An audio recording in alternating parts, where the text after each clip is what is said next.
Good evening.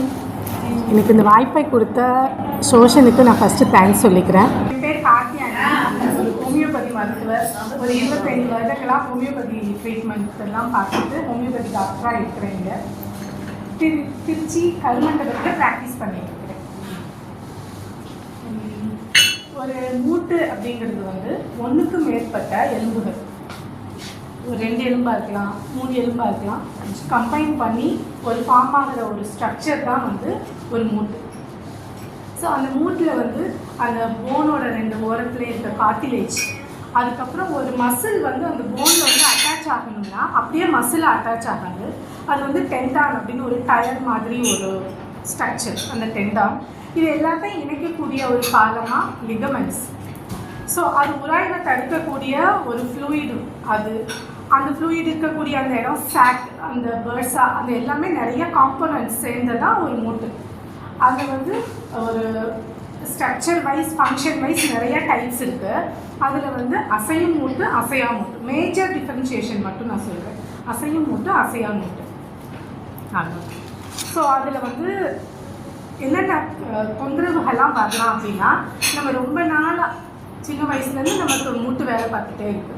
இப்போ எனக்கு வந்து 60 வயசுக்கு மேலே ஆயிடுச்சு.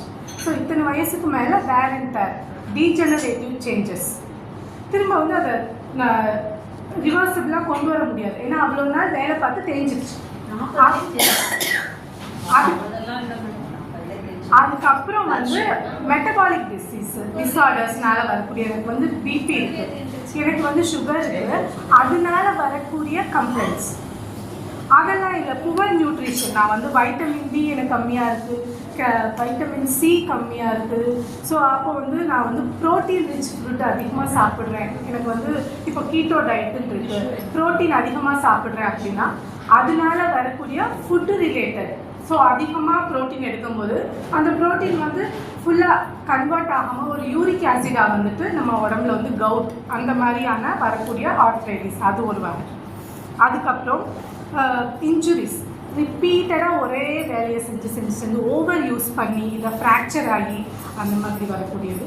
இருக்கிற இடத்துல இல்லாமல் டிஸ்லோகேட் ஆகிடுது, கீழேயோ மேலேயோ, அந்த மாதிரி ப்ராப்பராக அந்த பிளேஸில் இல்லாமல், அது மாதிரி. ஸோ இந்த மாதிரி நிறைய டைப் ஆஃப் இதில் வந்து நமக்கு ஆர்த்ரைட்டிஸ் வரக்கூடிய வாய்ப்பு இருக்குது.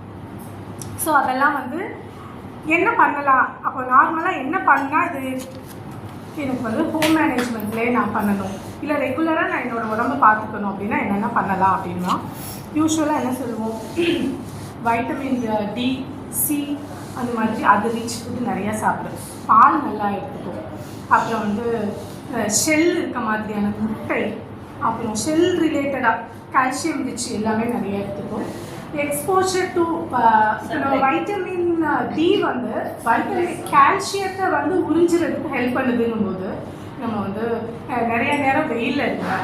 இதே டெர்மட்டாலஜிஸ்ட்டு கேட்ட என்ன சொல்லுவாங்க, வெயிலே போகாத, நீ வெயிலில் போனேன்னா சன்ஸ்க்ரீன் போட்டுக்கோ, இல்லாட்டி முகம் டேன் ஆகிடும், முகத்தில் அவ்வளோ தொந்தரவு வரும், எல்லாமே வரும்னு சொல்கிறாங்க. பட் நமக்கு வந்து அந்த கால்சியத்தை பாலில் இருக்குது அப்படின்னா அதை உறிஞ்சுறதுக்கு கூட வைட்டமின் டி வந்து நமக்கு வேணும். ஸோ எக்ஸ்போஷர் கண்டிப்பாக வேணும். பார்த்திங்கன்னா இந்த வின்டர், இந்த சேஞ்சஸ் ஃப்ரம் அந்த சம்மர்லேருந்து வின்டர் அந்த மாதிரி வரும்போது சன்லைட் கம்மியாக இருக்கும்போது பார்த்தோன்னா நமக்கு வந்து அந்த எனக்கு வந்து மழை காலத்தில் வந்து அந்த தரையில் நடந்தாவே வலிக்குது அப்படின்லாம் சொல்லுவாங்க. ஏன்னா அந்த சன்லைட் எக்ஸ்போஷரே நமக்கு குறைஞ்சி போயிடுது. அதுக்கப்புறம் இதெல்லாம் வந்து காமனாக நம்ம எல்லாருக்குமே தெரியும். தெரியாதது அப்படின்னு பார்த்தோம்னா, இப்போ வந்து ஒரு ஹோமியோபதிக் மருத்துவர்கிட்ட போகிறீங்க அப்படின்னா நாங்கள் என்னென்ன கொஸ்டின்லாம் கேட்போம். ஆர்த்ரைட்டிக் பெயின் அப்படின்னு வந்தால், நீங்கள் வந்து காஃபி சாப்பிடுவீங்களா, ஒரு நாளைக்கு எத்தனை காஃபி சாப்பிடுவீங்க, டீ சாப்பிடுவீங்களா, எத்தனை டீ சாப்பிடுவீங்க, காஃபி டீக்கும் இதுக்கும் என்ன சம்மந்தம், அதில் இருக்க கஃபைன் அப்படின்ற பொருள் வந்து கட்டாயமாக வந்து ஆர்த்ரைட்டிக் பெயினை உண்டு பண்ணக்கூடிய வாய்ப்புகள் இருக்குது. ஸோ நான் ஒரு நாளைக்கு 5 கப்பு 6 கப்பு குடிப்பேன். வேலை பார்த்துட்டு இருக்கும்போது டீ குடிச்சிட்டே இருந்தால் எனக்கு பசிக்காது அப்படின்லாம் சொல்லி கேள்விப்பட்டிருக்கோம். 2 டீ பிஸ்கட் இருந்தால் எனக்கு போதும், நான் வேலை பார்த்துட்டே இருப்பேன் அப்படின்னு. அவங்களுக்கு நிச்சயமாக வந்து ஜாயிண்ட் பெயின் இருக்கும். அப்போ நம்ம கேட்கும் போதே ஹிஸ்ட்ரியில் இதெல்லாம் தான் கேட்போம். காஃபி டீ சாப்பிடுவீங்களா, ஒரு நாளைக்கு எத்தனை கப்பு அப்படின்னு. அது 2வது வந்து ஸ்மோக்கிங். வெறும் சிகரெட் தான் குடிக்கணும் அப்படின்னா இல்லை, அந்த புகையிலை வந்து எதில் இருந்தாலுமே, அது பாக்காக இருக்கலாம், பாக்கு, சிகரெட்டு எதில் அந்த புகையில இருந்தாலுமே வெத்தலை போடுறதுல புகையில வச்சு போடுவாங்க, வெறும் புகையில வாயில் வச்சுப்பாங்க. ஸோ அந்த மாதிரி ஹேபிட் இருக்கவங்களுக்கும் அந்த ஜாயிண்ட் பெயின் வர்றதுக்கு வாய்ப்பு ரொம்ப அதிகம். அப்புறம் பார்த்தோன்னா ஆல்கஹால். அப்போது நம்ம உடம்பு வந்து ஸ்மூத்தாக அந்த ஃப்ரிக்ஷன்லாம் இல்லாமல் இருக்கணும் அந்த மூட்டு அப்படிங்கும்போது நமக்கு வந்து ஹைட்ரேட்டடாக நல்லா உடம்பு வந்து ஃபுல்லாக வந்து தண்ணி குடிச்சிட்டு அந்த ட்ரைனஸ் இல்லாமல் அந்த டீஹைட்ரேஷன் இல்லாமல் இருக்கணும். ஸோ ஆல்கஹால் இருக்கும்போது ஆட்டோமேட்டிக்காக அது வந்து டீஹைட்ரேட் பண்ணி அதனால ஃப்ரிக்ஷன் வந்து அதனால கால்வலி வர்றதுக்கு வாய்ப்பு ரொம்ப அதிகம். அதுக்கப்புறம் ஆக்குபேஷன், நின்றுட்டே வேலை பார்க்குறோம். மேக்ஸ் டீச்சர்லாம் இந்த கால்வலின்னு வர்றவங்களாம் எனக்கு தெரிஞ்சு மேக்ஸ் டீச்சராக தான் வராங்க. ஸ்கூலில் வந்து எங்களுக்கு லிஃப்ட் யூஸ் பண்ணக்கூடாது. 3 மாடி 4 மாடி இப்போ மற்ற டீச்சர் மாதிரி இல்லை, எங்களுக்கு எல்லா செக்ஷன்லேயுமே இருக்குது. 6th-லேருந்து 12th வரைக்கும் நான் தான் ஹேண்டில் பண்ணுறேன். ஒரு செக்ஷனும் ஒரு இடத்துல இருக்கும், ஒரு கிளாஸும்.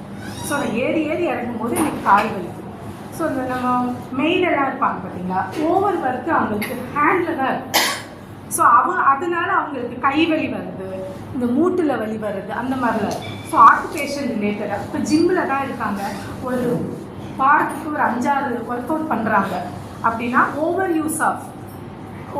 யூஸ் பண்ணிகிட்டே இருக்கவங்க, மூட்டை தூக்குறவங்க அந்த மாதிரி ஓவர் யூஸ் பண்ணும்போது அதனால வரக்கூடிய கம்ப்ளைண்ட்ஸ். அப்போ நீங்கள் என்ன வேலை பார்க்குறீங்க அப்படின்னு கேட்போம். அதுக்கப்புறம் பார்த்தோன்னா ஹேர் டை யூஸ் பண்ணுவீங்களா, ஹேர் கலரிங் யூஸ் பண்ணுவீங்களா அப்படின்னா அதுக்கும் இதுக்கும் என்ன சம்பந்தம்? ஹேர் டையில் வந்து அந்த அந்த இதுக்கு பேர் பேராஃபினைலமைன். அது வந்து அந்த கெமிக்கலானது நாளடைவில் நமக்கு வந்து கால் மூட்டு வலியை, பாலி ஆர்த்ரைட்டிஸ்ன்னு சொல்லக்கூடிய எல்லா மூட்டுக்களையும் அந்த வலி வரக்கூடிய தன்மையை உண்டு பண்ணுவோம். இது எல்லாமே வந்து சயின்டிஃபிக் ஸ்டடீஸ். அதுக்கப்புறம் வந்து பல்லு சொத்தை இருந்துச்சுன்னா எனக்கு கால் வலி வருமா? நிச்சயமாக வரும். செப்டிக் ஆர்த்ரைட்டிஸ் அந்த மாதிரி அந்த அதில் இருக்க இன்ஃபெக்ஷன் வந்து மற்ற ரத்தம் மூலமாக மற்ற உறுப்புகளுக்கும் பரவிட்டு ஸோ அதனால வரக்கூடிய கால்வலி. அப்போ நான் வந்து எனக்கு சொத்தை இருக்குது, நான் வந்து ஃபீல் பண்ணிக்கிறேன், அப்போ எனக்கு கால்வலி வருமா? டியூரபிலிட்டியை பொறுத்து மெட்டல் ஃபீலிங் சொல்கிறாங்க, சில்வர் இல்லாட்டி மெர்க்குரி. அதை ஃபீல் பண்ணும்போது உங்களுக்கு ரொம்ப நாளைக்கு வரும், உடனே வந்து மாற்றணும் 5 இயர்ஸ்க்கு ஒரு தடவை மாற்றணும்னு இருக்காது. அதுக்காக எல்லோரும் அதை சூஸ் பண்ணுவாங்க.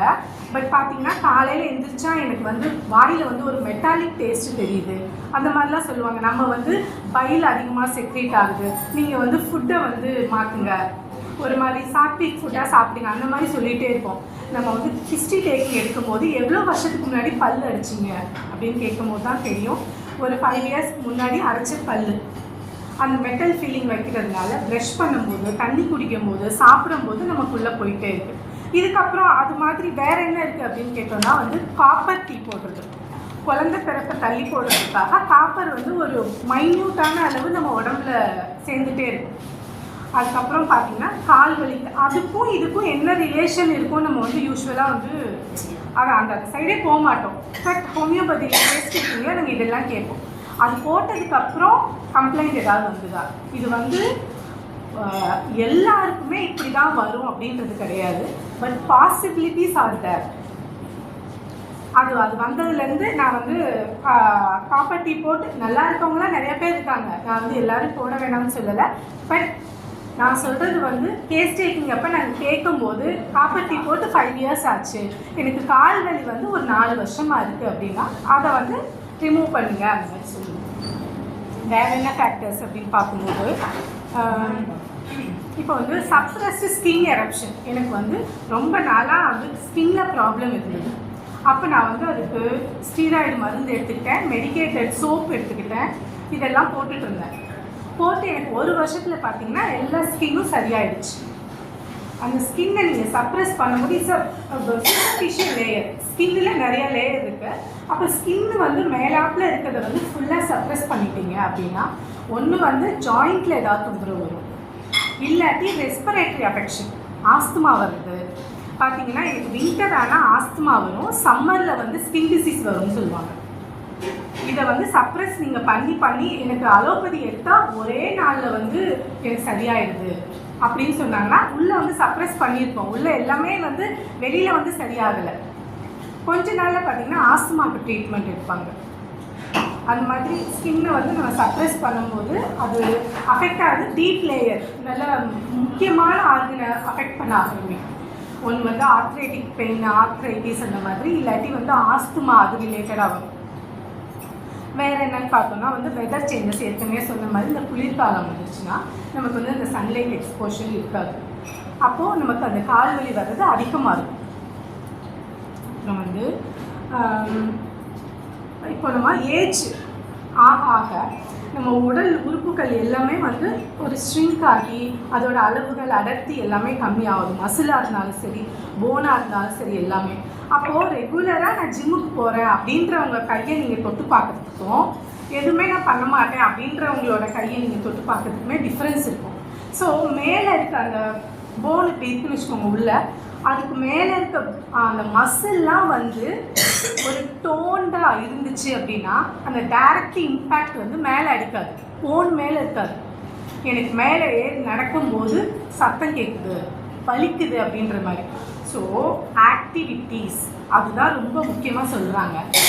இது வரைக்குமே நான் பண்ணலை அப்படின்னா இப்போ கூட பண்ணலாம், பண்ண ஆரம்பிங்க அப்படின்றதான் நான் சொல்ல வந்த விஷயம்.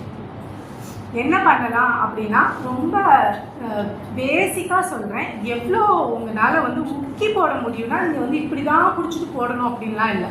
உங்களால் எந்த அளவுக்கு நான் பண்ண தப்பு அப்படின்னு பார்க்கும்போது முக்கி போட தானே சொன்னாங்க. ஒரு நாளைக்கு வந்து 27 டைம்ஸ் போட சொன்னாங்க. அது வந்து சூப்பர் யோகா அப்படின்னு சொல்லிட்டு 9 அப்படிங்கிறது ஒரு செட்டுன்னு வச்சுக்கிட்டு காலையில் 9 9 9, ஈவினிங் அதே மாதிரி 9 9 9 அது மாதிரி. அப்போது நான் பண்ண தப்பு என்னென்னா காலை ரெண்டையும் நல்லா நேரோவாக வச்சுட்டு உக்கி போட்டேன். பார்த்தீங்கன்னா ஃபுல்லாக லோவர் பேக் அப்படி ஃபுல்லாக கேட்ச் ஆகிடுச்சு. என்னால் அதுக்கப்புறம் மூவே பண்ண முடியல. அதுக்கப்புறம் தான் என் வீட்டுக்காரருக்கு கேட்டேன். அவர் சொன்னார், காலை அஸ் மச் அஸ் பாசிபிள் நம்மளுடைய ஷோல்டர் இருக்க அந்த அளவுக்கு காலை அகலமாக வச்சுக்கிட்டு அதுக்கப்புறம் தான் ஸ்குவாடு அந்த உக்கி போடுறது. அது வந்து அது கால்வாசி போடுறது. நம்ம விநாயகருக்கு போடுவோம்ல இவ்வளோ தூரம், அது வந்து கால்வாசி. நல்லா முட்டி வரைக்கும் வைக்கிறது வந்து அரைவாசி. நல்லா கீழே வரைக்கும் உட்காந்து எந்திரிக்கிறது வந்து ஒரு முக்கால். அப்படி உங்களால் எந்த அளவுக்கு பண்ண முடியுதோ அது பண்ணலாம். வாக்கிங் கட்டாயமாக போகலாம். ஒரு வாரத்தில் 3 நாள் ஃபஸ்ட்டு ஆரம்பிக்கும் போது வார்ம் அப் பண்ண சொல்கிறாங்க. இது வந்து எங்கள் கார்த்தியாயினி வந்து இந்த எக்ஸசைஸ் பண்ண சொன்னாங்கன்னு சொல்லிட்டு போய் 2 நாளில் கால் வலி வந்துச்சுன்னு சொல்லக்கூடாது. ஃபஸ்ட்டு எடுத்தோடனே வார்ம் அப், நம்ம உடம்பை வந்து ஒரு ஹீட் பண்ணுறோம். நான் வந்து இப்போ எக்ஸசைஸ் பண்ண போகிறேன் அப்படின்னு சொல்லிட்டு உடம்புக்கு வந்து ஒரு சிக்னல் கொடுக்குறோம். அது பண்ணி முடிச்சுட்டு ஒரு 40 மினிட்ஸ் வந்து ஒரு நல்லா வாக்கிங் பண்ணுறீங்க. ஒரு ஸ்டெப்பும் ஃபாஸ்ட்டாக மீன்ஸ் அகலமாக வைக்கிறீங்க. ஸோ குட்டியாக லாங்கர் ஸ்டெப்ஸாக வைக்கிறீங்க, குட்டியாக வைக்காமல்.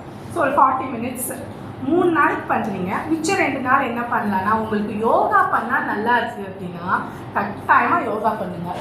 இல்லை எனக்கு சைக்கிளிங் ரொம்ப பிடிக்கும்னா வீட்டுக்குள்ளே வாங்கி வைக்கிற சைக்கிளிங் நான் சொல்லலை. சைக்கிளிங்னா நல்லா காத்தோட்டமாக வெளியில் போகிற சைக்கிளிங்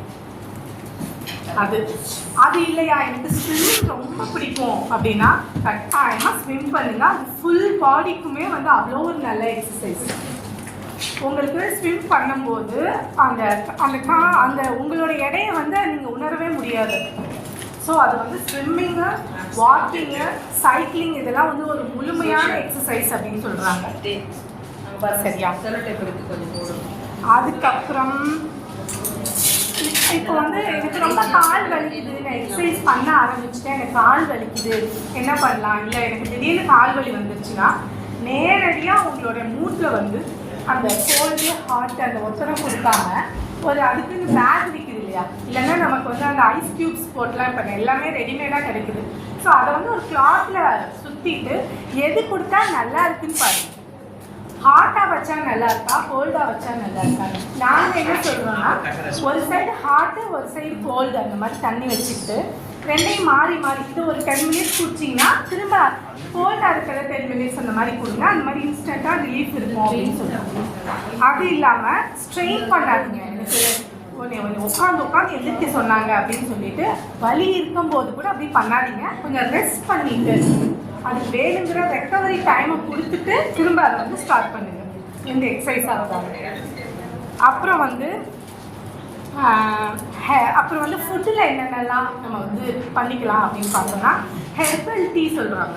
ஹெர்பல் டீ வந்து உங்களுக்கு துளசியாக இருக்கலாம், ஒரு செம்பருத்தி பூ, இந்த மாதிரி எதுவாக இருந்தால் ஹெர்பல் டீ குடிங்கன்னு சொல்லுவாங்க. இன்ஸ்டெட் ஆஃப் காஃபி டீ அதுக்கு பதிலாக வேறு வந்து டர்மரிக் மில்க். இப்போ வந்து ஆர்கானிக் இது டர்மரிக் பவுடர் கிடைக்கிது அப்படின்னா பால் கொஞ்சம் உங்கள் குடிக்கிற ஹீட்டில் அதோட ஒரே ஒரு table spoon, not a table spoon, it's teaspoon அதில் வந்து போட்டுட்டு கொஞ்சமாக ஃபியூ பெப்பர் மட்டும் கிரைண்ட் பண்ணி போட்டுக்கோங்க. அந்த அந்த மஞ்சள் வந்து ஹெல்ப் பண்ணுறதுக்கு உதவி பண்ணுது அந்த பெப்பர் அப்படின்னு சொல்லுவாங்க. அது வந்து ரெகுலராக குடிக்கலாம். ஆம்லா, அந்த வைட்டமின் சி அந்த மாதிரி இருக்க ஃபுட்டு எல்லாமே, ஆம்லா, பனானா, அப்புறம் வந்து பீட்ரூட்டு, மாதுளம்பழம், ஃபிக்கு, அந்த மாதிரியான ஃப்ரூட்ஸ் எல்லாம் ரெகுலராக சாப்பிடுங்க. கீரை வகைகளில் எல்லா கீரையுமே சாப்பிடலாம். முக்கியமாக நம்ம அந்த வெள்ளைக்காரன் வந்து நல்லா ரிசர்ச் பண்ணி அந்த முருங்கைக்கீரையோட அந்த பேட்டர்ன் எடுக்கிறது, அதுதான் அவனோட மெயினாக இருக்குது. எங்கே பார்த்தீங்கன்னாலும் முருங்கைக்கீரை டிப்பு, முருங்கைக்கீரை சூப்பு எல்லாமே கிடைக்குது. நம்ம வீட்டில் வந்து நம்ம கண்ணு முன்னாடி இருக்கும், அதை நம்ம கண்டுக்கவே மாட்டோம். வேறு எங்கேயாவது நோக்கி எனக்கு அங்கே கிடைக்குது, இது அந்த ஊர்லேருந்து இந்த பெரிஸ் வருதுன்னு இருக்கும். முருங்கைக்கீரை ரெகுலராக சாப்பிடுங்க. முருங்கா வந்து ரெகுலராக சாப்பிடுங்க. எனி ஃபார்ம், அதில் இருக்க பூவாக இருக்கட்டும், அந்த முருங்கைக்காய், முருங்கை இலை எல்லாமே வந்து மருத்துவ குணம் கொண்டது தான். வேறு என்னெல்லாம் சாப்பிட்லாம் அப்படின்னு பார்த்தோன்னா ஜிஞ்சர், அப்புறம் வந்து நம்மளுடைய இஞ்சி, அப்புறம் வந்து அந்த ஜீரகம், பெருஞ்சீரகம் எல்லாமே வந்து மருத்துவ குணம் இருக்குள்ள அந்த அஞ்சரைப்பெட்டியில் இருக்க எல்லாமே தான். அப்போ வந்து நம்ம உடம்புல அலர்ச்சி வருது, அலர்ச்சியோட கண்டினியூவேஷன் தான் அந்த ஆர்த்ரைட்டிஸ் அப்படின்னா ஆன்டி இன்ஃப்ளமேட்டரி டயட் எல்லாமே வந்து நமக்கு ஏற்கனவே இருந்த விஷயங்களை வந்து பல புது புது பேர்கள் தான். ஆன்டி இன்ஃப்ளமேட்டரி டயட் அப்படின்னு நீங்கள் போட்டிங்கன்னா, ஆன்டி இன்ஃப்ளமேட்டரி இந்தியன் டயட்னு போட்டிங்கன்னா நம்ம நார்மலாக சாப்பிடக்கூடிய எல்லாமே தான் இருக்கும். அதெல்லாம் வந்து சாப்பிடுங்க. புதுசாக போய் தேடணும்னு அவசியம் இல்லை. அப்புறம் வந்து சயின்டிஸ்ட் ஒருத்தர் ஆந்திராவில், பெங்களூரில் தான் இருக்காரு. அவர் வந்து மில்லட் மேன் ஆஃப் இந்தியா அப்படின்னு சொல்லிட்டு அவர் வந்து அவரோ நல்ல ஒரு வேறு கண்ட்ரியில் போய் வேலை பார்த்துட்டு இருந்தார். இப்போ வந்து அந்த மில்லட்ஸ் மேலே ஆர்வம் வந்து அதை வச்சே ரிசர்ச் ஃபுல்லாக பண்ணி என்னென்ன டிசீஸுக்கு என்னென்ன கொடுக்கலாம் அப்படின்ற மாதிரி ஒரு பெரிய ஒரு த்ரீ டேஸ் ஒர்க் ஷாப்ஸ் எல்லாம் பண்ணி அவ்வளோ சூப்பராக பண்ணிகிட்டு இருக்காங்க. எதுவுமே வந்து நம்ம இதிலே ஃபுல்லாக சரியாயிடும் அப்படின்னு அதில் அந்தளவுக்கு நம்ம டீப்பாக போகணும். அப்படி போக முடியல அப்படின்னா ரெகுலராக சாப்பிட்ற அந்த இட்லி தோசையை கட் பண்ணிவிட்டு வாரத்தில் ஒரு 3-4 நாள் இதை வந்து சேர்த்துக்கலாம். அதில் வந்து ராகி ஃபர்ஸ்ட் பிளேஸில் சொல்கிறாங்க, கம்பு, அது எல்லாமே. அவர் என்ன மெத்தட் சொல்கிறாருன்னு கேட்டிங்கன்னா, ஸ்லோவாக குக் பண்ணுங்கள், விசிலை வச்சு டக்குன்னு 2 விசில் வச்சு ஆஃப் பண்ணாமல் ஸ்லோ குக்கிங் நல்லா ஒரு சட்டியில் வச்சு பண்ணுங்கள். பண்ணி ஆஃப் பண்ணி கொதிச்சு ஆஃப் பண்ணதுக்கப்புறம் தண்ணி ஊற்றிட்டு அம்பாலி அப்படின்னு சொல்கிறதுக்கு பேர் 2 days 3 days அதிலே நொதிக்க விடுங்க. ஃபெர்மெண்ட் ஆனதுக்கப்புறம் அதை எடுத்து யூஸ் பண்ணுங்கன்னு சொல்லுவாங்க. ஃப்ரிட்ஜில் வைக்காதீங்க கட்டாயமானு சொல்லுவாங்க. ஸோ உங்களுக்கு சில பேருக்கு வந்து சில டேஸ்ட் பிடிக்கும் அந்த மில்லட்டில். அந்த மாதிரி இப்போது ஃபஸ்ட்டு வந்து ஒரு 2 கிலோ வாங்கிக்கிட்டிங்கன்னா அந்த ஃபுல்லாக அதை தீட்டு முடிச்சதுக்கப்புறம் அடுத்த மில்லட்டுக்கு மாறலாம். ஒரே டயத்தில் மில்லட் வாங்கணும்னு சொல்லிட்டு கடையில் போய் எல்லாத்துலையும் 2 கிலோ வாங்கிட்டு எல்லாம் கெட்டு போய் கீழே தூக்கி போடக்கூடாது. சீக்கிரம் யூஸ் பண்ணிடலாம். ஒரு மில்லட் வாங்கி ஃபுல்லாக யூஸ் பண்ணிவிட்டு என்ன சேஞ்சஸ் நம்மக்கிட்ட இருக்குது. காலையில் நீங்கள் வந்து அதை கஞ்சியாக குடிக்கிறீங்க, இல்லைன்னா சாதம் மாதிரி செஞ்சு குழம்பு கூட்டு காய்கறி என்ன வச்சுருக்கோமோ அதை தொட்டு சாப்பிடலாம். டேஸ்டெல்லாம் ரொம்ப வந்து வித்தியாசமாக இருக்குது. அப்படிலாம் எதுவுமே இல்லை. தயிர் சாதம், பொங்கல்லாம் போட்டிங்கன்னா அவ்வளோ சூப்பராக இருக்கும், எல்லாம் நல்லாயிருக்கும். அந்த ரத்தசாலி, அப்புறம் வந்து அந்த கருப்பு கவுனி, அதெல்லாம் வந்து ஒரு ஆள் ஒரு ரீல்ஸ் போட்டாங்கன்னா அப்படியே ஃபாலோட் பை அப்படியே கச்சன்னு போடுவாங்க. அது மாதிரிலாம் நீங்கள் ஃபாலோ பண்ணோன்னா அந்த ஆத்தென்டிசிட்டி பாருங்கள். யார் சொல்கிறாங்க, அவங்களுக்கு பின்னாடி என்ன டிகிரி இருக்குது, என்ன படிச்சிருக்காங்க, எந்த மாதிரி சாப்பிட்ணுன்னு சொல்கிறாங்க. நீங்கள் இப்படி சாப்பிட்டா இப்படி மாறிவிடும் அப்படின்னு சொல்லிட்டு இந்த ஃபார்வர்டட் மெசேஜெல்லாம் நம்பணுன்றதெல்லாம் இல்லை. யார் சொல்கிறாங்க உண்மையிலே அவங்க டாக்டரா, அவங்களோட ஃபீட்பேக் என்ன, அதுக்கு பின்னாடி கமெண்ட் என்ன இருக்குது, எல்லாமே பார்த்து அதுக்கப்புறம் முடிவு பண்ணிக்கலாம். ரெகுலராக சாப்பிட்ற அதே உப்புமா, அதே பூரி, அதே சப்பாத்தி, அதே தான் சாப்பிட்டுருக்கோம் ரொம்ப வருஷமாக. மாற்றி சாப்பிட்றதுனால நமக்கு பலன் இருக்குது அப்படின்னா அதை ஏன் நம்ம ட்ரை பண்ணக்கூடாது? இதெல்லாம் ஓகே. அடுத்து வந்து ஹோமியோபதி பார்த்துக்கு நான் வரேன்னு வச்சுக்கோங்க. இப்போ ஹோமியோபதியில் ஃபஸ்ட்டு இப்போ ஆஸ்டியோ ஆர்த்ரைட்டிஸ்ன்னு வர்றாங்க ஒரு பேஷண்ட்டு, அப்போ எல்லாத்துக்குமே இதே மெடிசன் தான் கொடுப்பீங்களா? ஆஸ்டியோ ஆர்த்ரைட்டிஸ் டயக்னோசிஸ் பேஸில் ஓகே ரெஸ்டாக்ஸ் தான் ஒரே மருந்தா அப்படின்னா நிச்சயமாக இல்லை. ஆஸ்டியோ ஆர்த்ரைட்டிஸ் அவங்க டயக்னோசிஸ் பண்ணிட்டு வந்திருக்கிறாங்க அப்படின்னா, எனக்கு ஸ்டெப்ஸ் ஏறும்போது டாக்டர் அப்படியே அந்த அந்த மூட்டில் வந்து கிராக் அப்படியே சத்தம் கேட்குது அப்படின்னா கேலி அயோடுன்னு ஒரு மருந்து. இப்போ வந்து மூட்டு மாட்டு அறுவை சிகிச்சைக்குனா அவங்க போகணும் 4th ஸ்டேஜில் இருக்காங்க அப்படின்னா ஃபுல்லாக ஸ்வெல்லிங் ஆகிட்டு ஒன்றுமே பண்ண முடியாது. அந்த நேரத்தில் மெடிசன் கொடுக்கும்போது அந்த சர்ஜரியை கொஞ்ச நாள் போஸ்ட்போன் பண்ணலாம். இனிஷியலாக நம்மக்கிட்ட இருக்க என்ன பிரச்சனை, எனக்கு 40 வயசு ஆகிடுச்சு, எனக்கு கால்வலி இருக்குது, ஆனால் இது வந்து சகஜம் தானே, என் ஃப்ரெண்டுக்கும் இருக்குது, அவள் வந்து சப்ளிமெண்ட் எடுக்கிறா, நானும் எடுத்துக்கிறேன். ஒருத்தருக்கு மாதிரி ஒருத்தர் இருக்க முடியாது. ஒரே சட்டையை வந்து ரெடிமேடாக எடுத்துக்கிட்டு எல்லாருக்கும் ஃபிட் பண்ணுறது நிச்சயமாக முடியாது இல்லையா? இப்போ சசிகலா அப்படின்னு இருக்காங்கன்னா அவங்களோட இண்டிவிஜுவாலிட்டி என்ன? சில பேஷண்ட் வந்து சொன்னாங்க இப்படி நான் அசைச்சு இப்படி திருப்பும் போதே எனக்கு வந்து இந்த ஸ்பைனில் வந்து கிராக் சத்தம் கேட்குது அப்படின்னா அவங்களுக்கு வேறு மாதிரி. காலையில் எந்திரிக்கும் போது மட்டும்தான் எனக்கு கால் வலிக்குது, நான் கண்டினியூஸாக aggravation and first movement ameliorated by continuous walking அப்படின்னா வேறு மருந்து. ஸோ அந்த இண்டிவிஜுவாலிட்டி அப்படிங்கிறது தான் ஹோமியோபதியில் மெயினானது.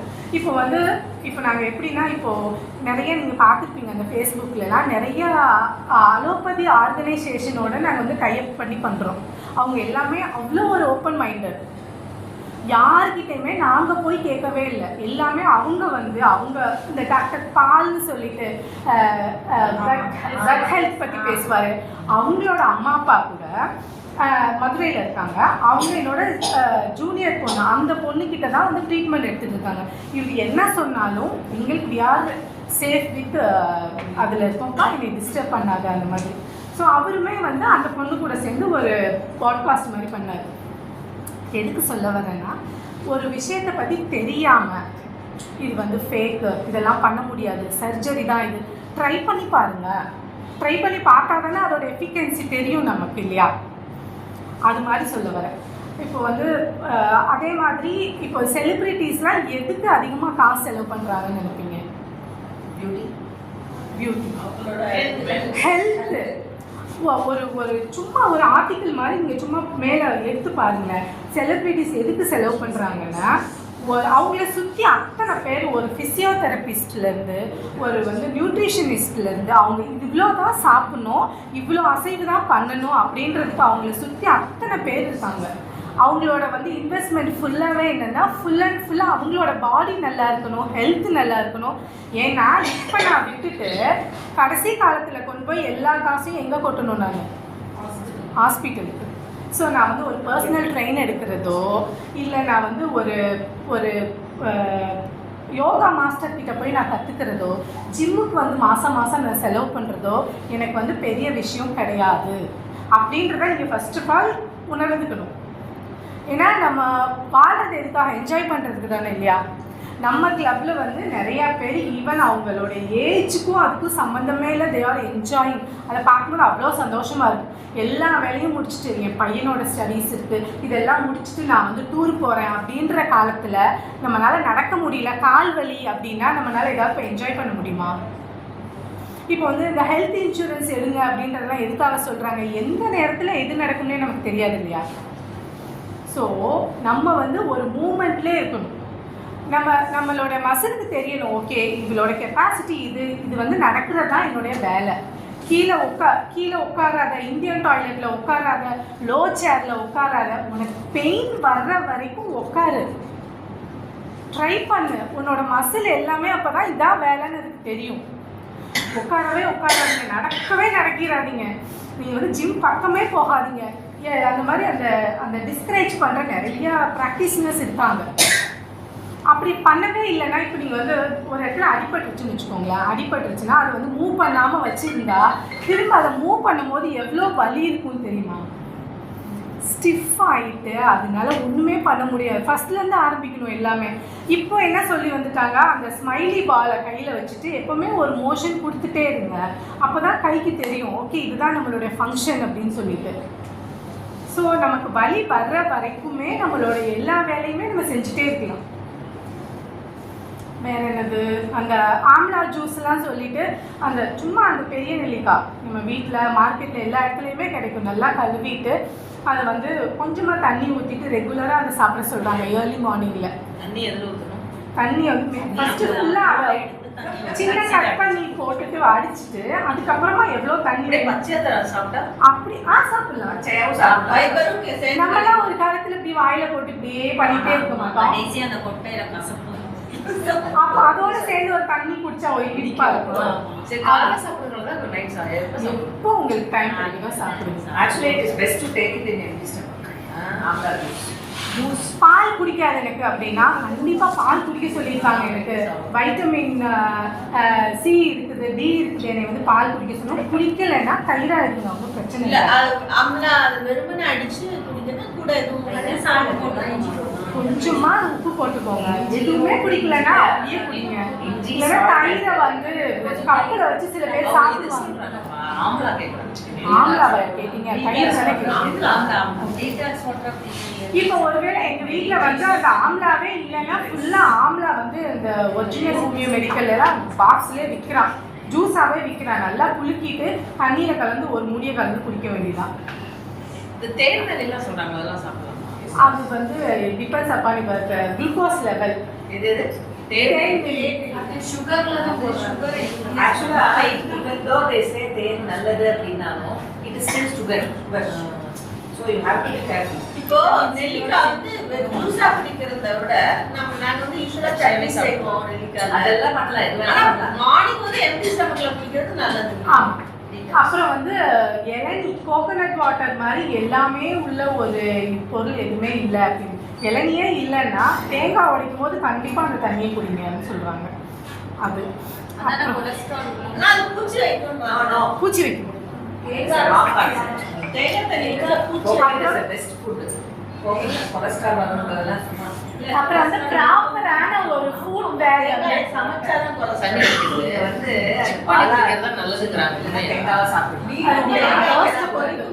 ஏன்னா அதுதான் கரெக்டாக உள்ள எல்லா ஃபங்க்ஷன் குடிக்கிறோமே உள்ள போயிடுச்சு. ப்ராப்பரான ஃபுட் வேர் வந்து யூஸ் பண்ணுங்கன்னு சொல்கிறாங்க.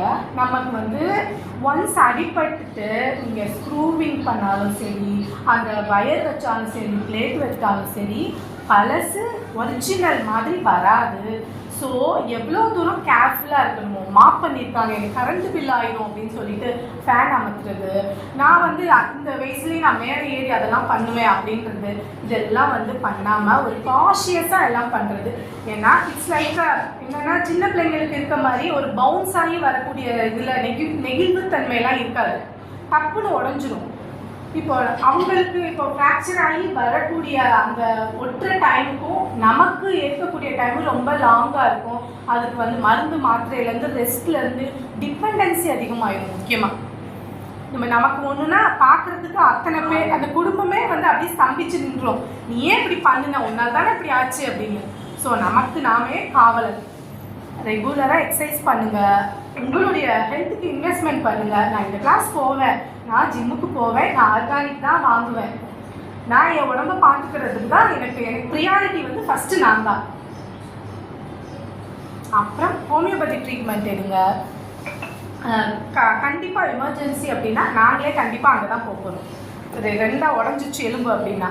ஸோ அது வரைக்கும் எலும்பு முறிவு சம்மந்தமாக அதுக்கு முன்னாடி இருக்க ஸ்டேஜ் வரைக்கும் இப்போது நமக்கு அந்த மெனோபாஸ் ஆகிறதுக்கு வரைக்குமே நமக்கு அந்த ஈஸ்ட்ரோஜன்ற ஹார்மோன் வந்து நிறையா ஹெல்ப் பண்ணுது. ஸோ மாரடைப்புலேருந்து இல்லை அந்த ஆஸ்டியோபோரோசிஸ்லேருந்து எல்லாமே தவிர்க்குது. நம்ம கொஞ்சம் கொஞ்சமாக அந்த இது கம்மியாகிட்டே வரும்போது நம்ம தான் கொஞ்சம் அலர்ட் ஆகிக்கணும். நம்ம இப்படி மாதிரி இல்லை, ஸோ பீரியட்ஸ் இரெகுலர் ஆகுது, ஸோ ஹார்மோனல் இம்பேலன்ஸ் எனக்கு இருக்குது, நான் எப்படி என்னை பாதுகாத்துக்கணும். வேறு ஏதாவது பாருங்க. நீங்கள் தான் ரெகுலராக யோகா போகிறீங்களே, ஏதாவது ஒரே கைண்ட் ஆஃப் எக்ஸசைஸ் அதுதான் நான் சொன்னேன். எனக்கு என் ஃப்ரெண்டு சாப்பிட்றாங்க அப்படின்னு சொல்லிட்டு நீங்கள் சாப்பிட ஆரம்பிக்காதீங்க. Check your levels. Level check பண்ணிக்கோங்க. உனக்கு எவ்வளோ இருக்கு, உனக்கு வேணுமா வேணாமா, இவ்வளோ மாதம் நான் சாப்பிட்ருக்கேன், திரும்ப நான் கண்டினியூ பண்ணவா வேணாமா. தைராய்டு டெஸ்ட் எடுத்துட்டு 3 வருஷமா டாக்டரே பார்க்காம அதவே ரிப்பீட்டடாக வாங்கி சாப்பிட்றவங்களாம் இருக்காங்க. 5 வருஷமா அதனால வந்து செக் பண்ணிட்டு எவ்வளோ லெவல் இருக்குது அதுக்கு தகுந்த மாதிரி. எங்கள் இதுலலாம் இப்போ நாங்கள் எடுத்தோடனே அலோபதி மெடிசன் நிப்பாட்டிங் அந்த மாதிரிலாம் எதுவுமே சொல்லவே மாட்டோம். எங்களோட மெடிசனை சேர்த்து எடுத்துக்கோ, ரிப்போர்ட்டை பாரு, அவங்களே ஆட்டோமேட்டிக்காக குறைக்க ஆரம்பிக்கிறாங்க. ஓகே உங்களுக்கு இம்ப்ரூவ்மெண்ட் இருக்குது, நீங்கள் இதை கம்மி எங்க பண்ணுங்க. யோகா கிளாஸ் வரவங்க சுகர் மாத்திரை பிரஷர் மாத்திரை எல்லாம் நிறுத்திட்டா யோகா தான் பண்றோம் அப்படின்னு சொல்லலாம். அதுதான் சொல்கிறேன், எதுவுமே பண்ணாமல் பண்றது தப்பு இல்ல Veera. But only thing is you must have a check. ஆமா பண்ணிட்டே அதெல்லாம் பண்ணாக்க எனக்கு நின்னுடும், எனக்கு நிதி வராது, சுகர் வராது சொல்றாங்க. நீங்க அதை பண்றதுனால உங்களுக்கு அது குறையுது அப்படின்னாக்க நீங்க ஸ்டாப் அண்ட் சி. ஒரு மிக்சடாக எக்ஸசைஸ் பண்ணிங்கன்னா கொஞ்சம் எல்லா கைண்ட் ஆஃப் எக்ஸசைஸ்லைஸும் இருக்கிற பெனிஃபிட் நமக்கு கிடைக்கும். சைக்கிளிங் மட்டும் பண்ண மாட்டேன், சைக்கிளிங் ஒரு 2 நாள் பண்ணுறேன்னா ஒரு 2 நாள் யோகா ஷேப்பாக இருக்கணும் அப்படின்னா வந்து ரெகுலராக ஒரு 4 நாளுமே வந்து நீங்கள் சூரிய நமஸ்காரம், அந்த நம்ம அனுஷ்கா அவங்கெல்லாம் வந்து 1 ஹவரில் 60 ரவுண்ட்ஸ் அப்படின்னா 120 டைம்ஸ் பண்ணுவாங்க. 108 சூரிய நமஸ்காரம் பண்ணிட்டு வந்தேன். Super super super. அது மாதிரி இப்போ எனக்கு நல்ல ஷேப் வேணும் அப்படின்னா அந்த சூரிய நமஸ்காரம் ரெகுலராக பண்ணலாம். இல்லை அதே மாதிரி உங்களுக்கான டைமில் வந்து ஒரு மெடிடேஷன் நல்லா யோசிக்கிறதுக்கு உள்ளுக்குள்ள உங்களுக்கு நல்லா யோசிக்கிறதுக்கு அந்த மெடிடேஷன் டைம் ஒன்றுமே பண்ணாமல் ஒரு 20 மினிட்ஸ் வந்து சும்மா உட்கார ஆரம்பிங்க. ஈவினிங்கோ மார்னிங்கோ கீழே உட்கார்ந்து இப்படி எல்லாம் பண்ணலாம், எதுவுமே பண்ண வேணாம். சேர்ல உட்கார்ந்து உங்களுடைய அந்த மூச்சு எப்படி போகுது, எந்த சைடு போகுது அந்த மாதிரி மட்டும் கவனிச்சா கூட போதும். அந்த சமந்தாலாம் பார்த்தீங்கன்னா என்னோட 50 மினிட்ஸ் யோகா வந்து என்னை வந்து டிரான்ஸ்ஃபார்ம் ஆகியிருக்கு அந்த மாதிரி. இதெல்லாம் அதெல்லாம் பண்ணிட்டு இருக்கவங்களுக்கு அந்த கண்ணில் அந்த செய்திலாம் படுமோ என்னமோ. இந்த 50 மினிட்ஸ் நான் ரெகுலராக வந்து மெடிடேஷன் பண்ண ஆரம்பிச்சு சர்ச் பண்ணோம்னா அது அப்படியே ரிலேட்டடாகவே வரும். அது மாதிரி உங்களுக்கான டயத்தை செலவு பண்ணுங்க. நான் வந்து தொழிலில் இருக்கேன், நான் ரொம்ப பறந்துட்டு இருக்கேன், அந்த வேலை இருக்குது இந்த வேலை இருக்குது, நம்ம வந்து அசந்துட்டோம்னா நம்ம தான் ஒரு ஆலமரம் மாதிரி அத்தனை பேர் அதில் தான் வந்து உட்காந்துருப்பாங்க. சரியா, நம்ம அசைச்சோம்னா எல்லாமே அசைஞ்சோம். அவங்களுக்கு ஒன்றுனா டேக் கேர் பண்ணுறதுக்கு நம்ம இருப்போம், நமக்கு ஒன்றுனா கொஞ்ச நாளுக்கு தான் பார்ப்பாங்க, அதுக்கப்புறம் பார்க்கவே மாட்டாங்க. ஸோ நம்ம தான் நம்ம கூடவே எப்பயுமே வரவங்க. வேலையை விட்டுட்டு வர முடியாது, நம்ம வேலையை விட்டுட்டு டவுட் ப்ளீஸ். இந்த முடவாயில லிக்விட் சொன்னாங்க, அது வந்து குறைஞ்சாதானே அந்த மூமெண்ட்ஸ் கஷ்டமா இருக்குங்க. அந்த லிக்விட் வந்து இருந்துகிட்டே இருக்கிறதுக்கு ஆயில் மசாஜ் மாதிரி ஏதாவது ஆயில் மசாஜ் பண்ணலாம். But hydration is the best. அவங்க சொன்னாங்கல தண்ணி நிறைய புரியல. கண்டிப்பா அந்த ஓக்ரா வந்து அந்த வெண்டைக்காய் இன் எனி ஃபார்ம் வந்து நிச்சயமா நல்லா ஹெல்ப் பண்ணும். அதை வந்து ஃபுல்லாக டீப் ஃப்ரை பண்ணிட்டு அதில் இருக்க சத்தெல்லாம் எடுத்துட்டு அப்படி இல்லை, எல்லா வெஜிடபிளுமே என்ன சொல்றாங்க சாப்பிடலாம். நிறைய மருந்து தெளிக்கிறாங்கன்னா அது என்ன சொல்றாங்க, தண்ணியில கொஞ்ச நேரம் ஊற போட்டுல இல்லைன்னா சால்ட் போட்டானாக்கா அதெல்லாம் போயிடும். கல் உப்பு இருக்குல்ல அதை போட்டு ஊற வச்சிங்கனாவே அதெல்லாம் போயிடுறாங்க. இப்ப நிறைய கண்ட்ரீஸ்க்கு போகும்போது நம்ம பார்த்துப்போம், எல்லா கண்ட்ரிலையுமே கிரன்ச்சியா இருக்கும் எந்த வெஜிடபிளும். நம்ம ஊர் மாதிரி ஃபுல்லா எல்லாம் அந்த வாட்டர் சால்யூபிள் ஃபேட் சால்யூபிள் எல்லா வைட்டமினையும் எவாப்ரேட் ஆக விட்டுட்டு சாப்பிட்றது நம்ம மட்டும்தான் இருப்போம். ஃபுல்லாக தண்ணியை 1 மணி நேரம் ஊற்றிட்டு ஃபுல்லாக அவ்வளோ சத்தும் போனதுக்கப்புறம் அதை சாப்பிட்றதுல பிரயோஜனமே இல்லை. கொஞ்சம் கிரன்ச்சியாக இருந்தால் தான் அதில் இருக்க சத்துக்கெல்லாம் இன்டாக்டாக இருக்கு. ஒரு முக்கால் ஆமாம், தாளிக்காமல் ஸ்டீம் பண்ணி கூட சாப்பிடலாம். ஆயில் அதே மாதிரி அடுத்த ஆயில் கணக்கு வந்தோம். இந்த ஆயில் யூஸ் பண்ணலாமா அந்த ஆயில் யூஸ் பண்ணி எந்த ஆயில்னாலும் ஒரு அளவாக யூஸ் பண்ணுறது தான் பெட்டர். அளவாக ஆயில் யூஸ் பண்ணால் ஆயில் நல்லா இருக்கும். ஆயில் நல்லா இருக்கும். ஆமாம். இப்போ வந்து இப்போ இந்த மார்க்கெட்டில் கிடைக்கிறது அப்படின்லாம் இல்லை. இப்போ நிறையா இடத்துல செக்கு எண்ணெய்லாம் மரச்செக்கு எண்ணெய்லாம் காஸ்ட்லியாக தான் இருக்கும். உங்களுக்கு ஒரு நல்ல பிராண்டு. இப்போ நாங்கள்லாம் இப்போ இந்த வீரலட்சுமி சொன்னாங்க ஒரு செக்கு எண்ணெய், அவங்க மணிமேகலை அவங்கக்கிட்ட தான் எப்போயுமே வாங்குவேன். எங்கள் வீட்டில் வந்து தேங்காய் எண்ணெய் மட்டும்தான் இருக்குது, மற்ற எண்ணெய் இல்லை.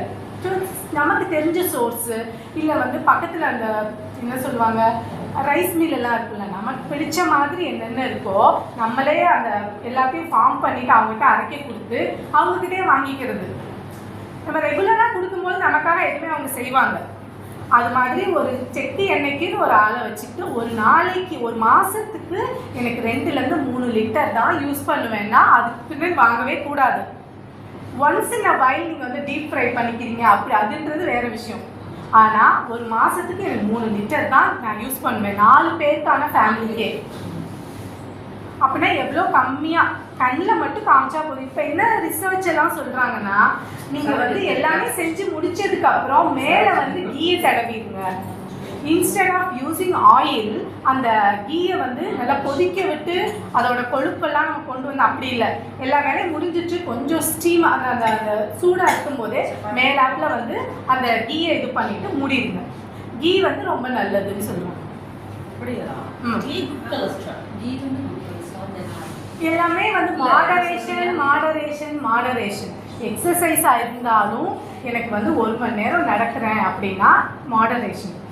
இன்னைக்கு வந்து நடக்க சொல்லிட்டாங்க 2 மணி நேரம் நடத்திட்டு அடுத்து 4 நாளைக்கு வந்து தூங்கக்கூடாது. மாடரேஷன்.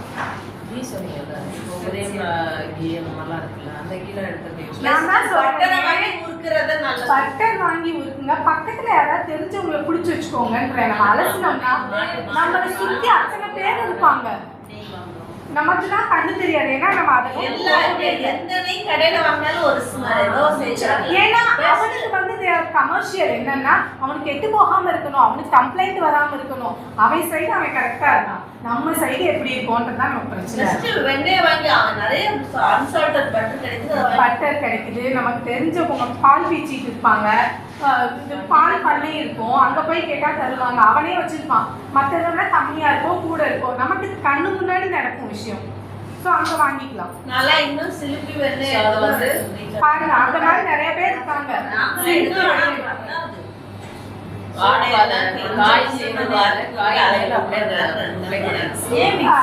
சப்பாத்தி காய் எதுனாலும் கொஞ்சம் சூடாக ஆஃப் பண்ணவங்க உடனே ரெடி போட்டுக்கோங்க. ஃப்ளேவராகவும் இருக்கும், அதில் இருக்க நல்ல விஷயங்களும் நமக்கு கிடைக்கும் அப்படி சொல்கிறாங்க.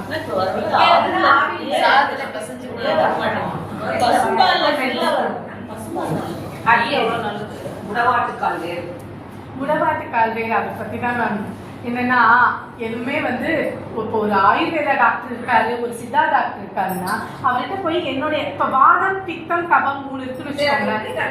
அது வந்து நீங்கள் சும்மா நெட்டில் போட்டிங்கன்னாவே வாதம் பித்தம் கபம் நான் வந்து எதில் வர்றேன் இல்லை நான் எதில் வர்றேன் அப்படின்னு கொஸ்டின் கேட்டிங்கன்னா கொஸ்டினரி மாதிரியே வருது. அதில் வந்து இப்போ வாதம் இருக்குன்னா இப்போ வந்து இப்போ நான்லாம் இப்போ வாதம் எனக்கெல்லாம் எப்படின்னா ட்ரையாக இருக்க ஃபுட் எதுவுமே எனக்கு பிடிக்காது. தொண்டையில் போய் சிக்கிக்கிற மாதிரி இருக்கும். எனக்கு எல்லாமே செமி லிக்விடாக இருந்தால் தான் பிடிக்கும். இதே கபமாக இருக்கவங்களுக்கு கூலிங்காக எதுவுமே ஒத்துக்காது. ஆனால் அவங்களுக்கு வந்து அந்த ஏசி போட்டு தூங்குறது அந்த மாதிரி அதெல்லாம் பண்ணாலும் அவங்களுக்கு வந்து ஒத்துக்காதுன்றதே அவங்களுக்கு தெரியாது. ஸோ நமக்கு டிபெண்ட்ஸ் அப்பான் அந்த முடவாட்டுக்கால்லாம் நான் சாப்பிட்லாமா, நான் எந்த கேட்டகரியில் வருவேன் அப்படின்னு தெரிஞ்சுட்டு தான் சாப்பிடணும். கண்டினியூஸாக ஒரு பொண்ணெல்லாம் என்னென்னா எப்பயோ கொடுத்த ஒரு மருந்து 3 இயர்ஸ் அப்படியே கண்டினியூஸாக சாப்பிட்டுட்டே இருக்குது. இதை நீங்கள் சொன்னீங்க நான் அதை சாப்பிட்றேன் அப்படின்ற மாதிரி. ஸோ நம்மளோட உடம்பு மனசு ரெண்டுமே வந்து நாளுக்கு நாள் சேஞ்ச் ஆகிட்டு. 10 வருஷத்துக்கு முன்னாடி இருந்த கார்த்தியாயினியும் 10 வருஷத்துக்கு முன்னாடி இருந்த பிரபாவதியோ இப்போ இல்லை. நம்ம நிறைய சேஞ்ச் ஆகிருப்போம். நம்ம உடம்பு பார்த்திங்கன்னா 3 மாதத்துக்கு முன்னாடி ஒரு ஸ்கேன் எடுத்திருப்போம், இப்போ 3 மாதத்துக்கு அப்புறம் எடுக்கும்போது வேரியேஷன் இருக்கும். ஸோ அது வந்து என்டையர்லி டிபெண்ட்ஸ் அப்போ வந்து இண்டிவிஜுவல் அவங்களுக்கு வேணுமா வேணாமா அப்படின்றத பற்றி. இல்லை இப்போ நாங்கள் எங்கள் உடம்பு வந்து வாரமாக சுத்தமாக கவர்மெண்ட் கண்டுபிடிச்சு இப்போ உங்ககிட்ட வந்தால் நீங்கள் அந்த கொஸ்டினரி கேட்டுட்டு எது மெஜாரிட்டி இப்போ இருக்க பாப்புலேஷன் என்ன சொல்கிறாங்க எல்லாமே மிக்சட் வெரைட்டி தான் இருக்காங்க. ஸோ கொஞ்சம் தான் இப்போ வந்து கபம் வந்து 50% இருக்குன்னா வாதம் வந்து உங்களுக்கு வந்து ஒரு 70% வந்து 20% தான் வேரியேஷன் இருக்குது. ஆனால் எல்லாம் கலந்தது மாதிரி தான் நம்ம ஆகிட்டோம். தனித்தனியாக இவங்க வாதம் இவங்க பித்தம் அப்படின்னு டிஃப்ரென்ஷியேட் பண்ணவே முடியல. பித்தம்னா அவங்களுக்கு வந்து ஒரு சின்ன ஒரு எக்ஸ்ட்ராவாக இப்போ ஒரு எண்ணெய் தாளிக்கிற ஸ்மெல்லு கூட பிடிக்காது, வாங்கி எடுக்கிறது. அடுத்த நாள் பார்த்தீங்கன்னா கண்ணங்கரையே நான் இப்போ 2வது நாள் அந்த மாதிரி பித்தம் அதிகமாக இருக்குது. ஒரு மாதிரி பிலியஸ் அந்த காலையில் வாந்தி வர்றது, வயிறு சம்மந்தமான வாய் ஸ்மெல் அடிக்கிறது, அதெல்லாம் வந்து அந்த கேட்டகரியில் வந்துடும். கபம்னா அவங்களுக்கு எப்போ பார்த்தாலும் இந்த குளிர்காலம் அந்த மழைக்காலம் வந்துட்டாவே சளி பிடிச்சிட்டே இருக்குது. ரீசனே இருக்காது, வெளியிலேயே போகலையே நான் எனக்கு எப்படி சளி பிடிச்சதுன்னா எப்போ பார்த்தாலும் அந்த கபம் இருந்துகிட்டே இருக்குது. கூலிங் கொஞ்சம் கூட சேராது. ஸோ இப்போ நான் வந்து உங்களுக்கு தயிர் சாப்பிடுங்கன்னு சொல்கிறேன்னு வச்சுக்கோங்க. வாதம் வந்து ரொம்ப சுறுசுறுப்பாக படப்பட இந்த காற்று மாதிரி இருக்கணும் அவங்களுக்கு. ட்ரை ஃப்ரூட் அந்த அந்த உணவு அந்த மாதிரி ட்ரை ஐட்டம்க்கு வந்து முட்டை பாக்கு அந்த மாதிரிலாம் சாப்பிட்டா டக்குன்னு எனக்கு அடைக்குதுன்னுவாங்கல்ல, அந்த மாதிரி அவங்க எப்படின்னா ஃபஸ்ட்டு சாப்பிடும் போதே தண்ணி குடிச்சிட்டு தான் சாப்பிடணுமே. அவங்களுக்கு எப்பவுமே அந்த வறட்சி தன்மை அதிகமாக இருக்கும் உடம்புல. ஸோ நான் எந்த கேட்டகரியில் வர்றேன், கார்த்தியாயன் வந்து எனக்கு தயிர் சாப்பிட சொன்னாங்க, நான் போய் தயிர் சாப்பிட்டேன் சேரலை அப்படின்னா உங்களுடைய எது எனக்கு தயிர் ஒத்துக்கலை அப்படின்னா நான் வந்து அதை வந்து மோராக்கி சாப்பிடுவேன். கொஞ்சமாக தயிர் நல்லா கடைஞ்சிட்டு வடிகட்டிட்டு அதுக்கப்புறம் மோராக்கி அதை மட்டும் சாப்பிடுவேன்.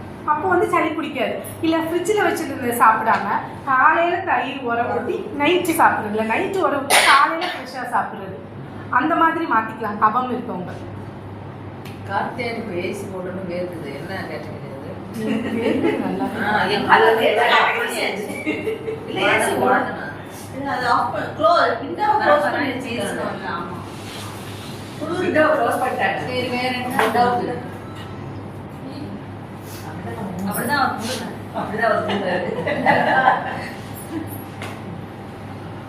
கொடுமுடி சாப்பிட ஆரம்பிச்சு 10 நாள் ஆகும்.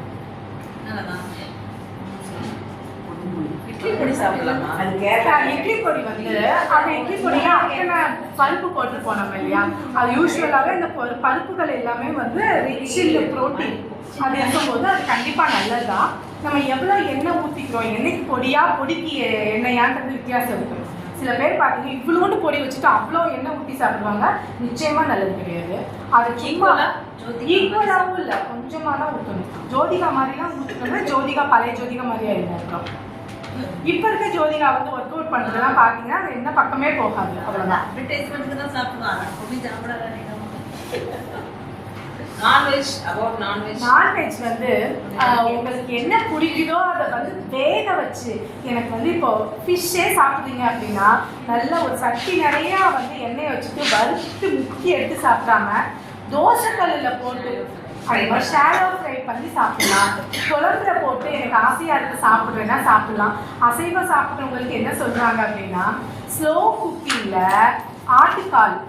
ஆட்டுக்கால் சூப் வந்து ரொம்ப மெதுவாக அதோடைய அந்த பீஸ் எல்லாம் பீஸாக போகிற மாதிரி 2 hours 3 hours வேகணுமா. அது ஃபுல்லாக அதோடைய எசன்ஸ் எல்லாம் அதில் இறங்கி அதை வந்து ஒரு வாரத்தில் 3 நாள் குடிக்க சொல்கிறாங்க. ரொம்ப நல்லது. ஃபேமிலியாக உட்காந்து குடிங்கன்றாங்க. நைட்டில் போட்டு காலையில் தான் குடிப்பாங்களாம். பிரியாணினா நாட் அட் ஆல் ரெக்கமெண்டட். இது வந்து ஒரு 10 வருஷத்துக்கு ஒரு ஃபுட்டு வந்து பெருசாகுமா, எல்லாருக்கும் ரீச் ஆகுமா. அது மாதிரி இந்த இதில் வந்து இந்த பிரியாணின்னு ஒரு கிடையாது, சும்மா நான் சொல்றேங்க. ஒரு விஷயம் ஒரு கண்டென்ட்டை வச்சு ஒருத்தவங்க ஒன்று உருவாக்குனா அதவே பார்த்தீங்கன்னா எல்லா ரீல்ஸுமே அதே தான் வரும்.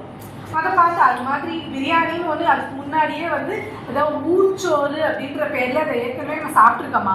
ஆனால் இவ்வளோ மசாலாவா இவ்வளோ மார்க்கெட்டிங்லாம் இல்லாமல் அவ்வளோ உடல் உழைப்பு இருந்துக்குது அவங்களுக்கு. நம்ம என்ன செய்யறோம்னு சொல்லிட்டு பிரியாணியை நோக்கிட்டு உட்காந்துருக்கு.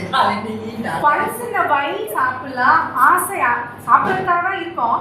பட் அதுக்காக நிறைய சாப்பிட்டுட்டு நான் பின்னாடி என்னோட காசெல்லாம் கொண்டு போய் நான் வந்து ஹாஸ்பிட்டலுக்கு கொடுக்கணும். இறக்கும் போது 10 லட்சம் செலவையும் தூட்டு இறக்குறவங்க எல்லாம் இருக்காங்க. ஆப்ரேஷன் பண்ணிட்டு வந்து 1 மணி நேரத்தில் இறந்து போயிடுச்சு ஒரு அம்மா போன வாரம். ஒரு கேட்டகரி என்னன்னா எனக்கு எல்லாமே இருக்குது, நான் எதுவுமே பார்க்க மாட்டேன் அப்படின்னு ஒரு வகை. இன்னொன்று வந்து 10 டாக்டரை பார்ப்பேன் அப்படின்னு ஒரு வகை. இந்த டாக்டர் கிட்ட சாப்பிட்டு சொல்லிட்டாரு, நான் அடுத்த டாக்டர்கிட்ட பார்ப்பேன். இன்னொன்று வந்து ஏதாவது ஒரு சிஸ்டத்தை ஃபுல்லாகவே அது ஆயுஷாக இருக்கட்டும் அலோபதியாக இருக்கட்டும் ஏதோ ஒரு சைடில் உட்காந்து அவங்க சொல்கிறத ஸ்ட்ரிக்டாக ஃபாலோ பண்ணிட்டு இருக்கிறது ஒரு வகை. இது நம்ம எந்த வகைன்னு நம்ம தான் வந்து நம்மளை வந்து பிரித்து பார்த்துக்கணும்.